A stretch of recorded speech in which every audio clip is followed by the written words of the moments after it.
চর্যাপদের আবিষ্কার বাঙালি সংস্কৃতির অন্যতম ভিত্তি ও বাংলা ভাষার প্রাচীনতম নিদর্শন হল চর্যাপদ।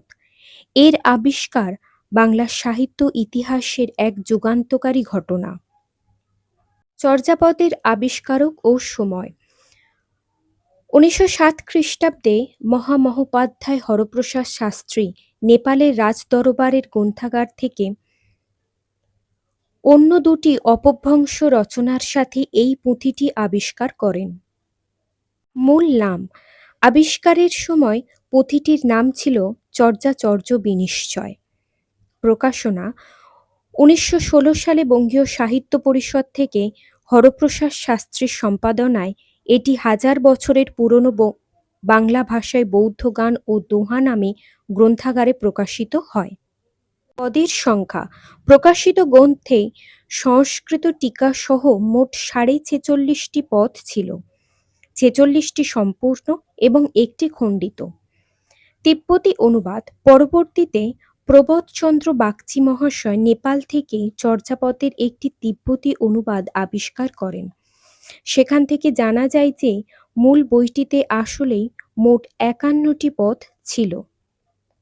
চর্যাপদের রচনাকাল: চর্যাপদের ভাষা ও রচনার সময়কাল নিয়ে বিভিন্ন গবেষকেরা চুলচেরা বিশ্লেষণ করেছেন।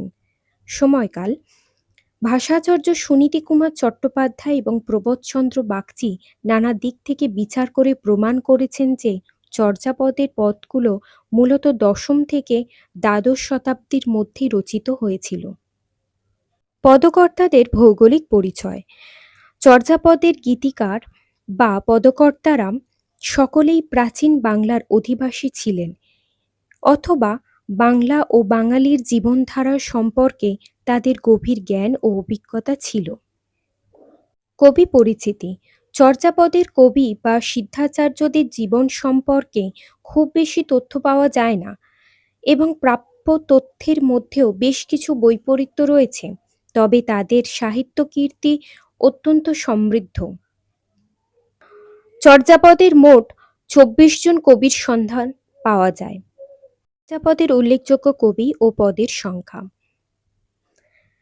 লুইপাদকে চর্যাপদের প্রথম সিদ্ধাচার্য বলা হয়। কাণ্যপাদ বা কৃষ্ণাচার্য, ইনি সর্বাধিক ১২টি পদ রচনা করেছেন। ভূষকপাদ ৮টি পদ রচনা করেছেন। সরহপাদ ৪টি পদ রচনা করেছেন। কুক্কুরীপাদ ৩টি পদ রচনা করেছেন। কুক্কুরীপাদ হল চর্যাপদের একমাত্র মহিলা সিদ্ধাচার্য এবং এনার সাথে সবসময় একটি কুকুর থাকত। লুইপাদ, শান্তিপাদ ও সরহপাদ প্রত্যেকেই ২টি করে পদ রচনা করেছিলেন। ডম্বিপাদ, চাটিলপাদ, দারিকপাদ, ধামপাদ প্রমুখ একটি করে পদ রচনা করেছিলেন। ধর্মীয় ও তাত্ত্বিক মতবাদ: হরপ্রসাদ শাস্ত্রী মনে করেছিলেন এরা সকলেই বৌদ্ধ সহজিয়া সিদ্ধাচার্য, তবে পরবর্তীকালে বিশ্লেষণ করে দেখা যায় এতে বৌদ্ধ ধর্মের বিভিন্ন শাখা যেমন মহাযান, বর্জযান, সহজযান, হীনযান এবং তান্ত্রিক মতামতের এক অপূর্ব সমন্বয় ঘটেছে।